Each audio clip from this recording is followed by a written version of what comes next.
এই জন্য আমি জামাতকে বললাম যে এইগুলো আপনারা প্রতিবাদ করেন না কেন, এগুলো তো আপনাদের বিরুদ্ধে বলা হচ্ছে, অসত্য কথা বলছে। তারপর আমি বললাম দেখেন আপনারা তো এই যুদ্ধপরাধটা করেন নাই, আপনার এই দায়িত্ব কেন নিচ্ছেন? তো বলে আপনারা সবাই তো আমাদের উপর চাপিয়ে দিচ্ছেন। বলে আমি চাপাচ্ছি না, আমি আপনাদের রেকর্ড সংশোধন করতে চাই। তখন উনি বললেন তাহলে কি আপনি আমার দলে আসবেন? আমি বললাম আপনি যদি স্থান দেন। তো উনি আমাকে স্থান দিলেন, আমি কৃতজ্ঞ ওনার কাছে। ওনার দলীয়ভাবে আমাকে স্থান দিয়েছেন এবং তাৎক্ষণিকভাবে আমরা ফর্ম ফিল আপ করে যোগদান করলাম। কাজে এই মূলত দুইটি কারণে আমি অংশগ্রহণ করেছি। একটি হচ্ছে আমার একটা পরিচয় দরকার, নদীর এক কুল ভাঙলে আরেক কুল গড়ে, এই তো নদীর খেলা। আমি তো আত্মপরিচয়হীন হয়ে থাকতে পারি না, আমার তো একটা পরিচয়, আমার একটা গোষ্ঠী, একটা দল সংগঠন লাগবে। তো সেভাবে জামাত আমাকে গ্রহণ করেছে এবং জামাতের এই যে ন্যারেশন আছে, এই যে ন্যারেটিভটা আছে, এই বয়ানটা আছে, এই বয়ানটা আমরা পরিবর্তন করতে চাই, জাতিকে আমরা সত্য জিনিস জানাতে চাই।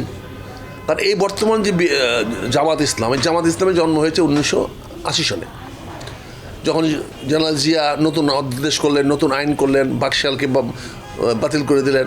কারণ আপনারা জানেন বাকশালের মাধ্যমে এই দেশে একদলীয় শাসন ব্যবস্থা কায়েম হয়েছিল।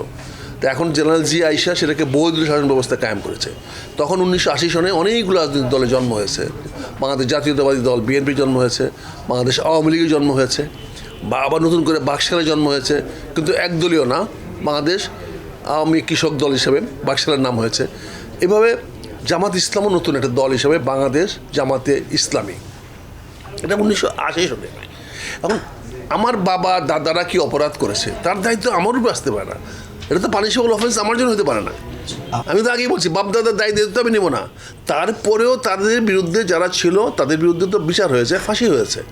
তো এখন যে প্রজন্ম জামাতে আছে, আপনি যে প্রজন্ম, আপনি তো মুক্তিযুদ্ধের পক্ষেও না বিপক্ষেও না, আপনার জন্ম হয়েছে বাংলাদেশের পক্ষে, আপনি সমর্থন করতে পারেন, কিন্তু আপনার জন্মগতভাবে তো আপনি মুক্তিযুদ্ধের পক্ষেও না বিপক্ষেও না।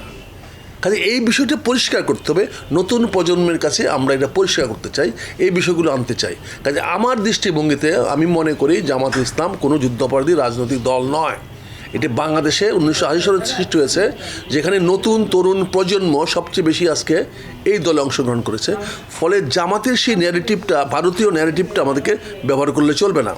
জামাত যদি প্রমাণ করতে পারে তারা লিবারেল, তারা ধর্ম ব্যবসায়ী নয়, তার ধর্মটাকে ইসলামিক রাজনৈতিক দল হিসাবে আমাদের রাজনৈতিক দলটা ইসলাম ভিত্তিক হবে, এটাই স্বাভাবিক।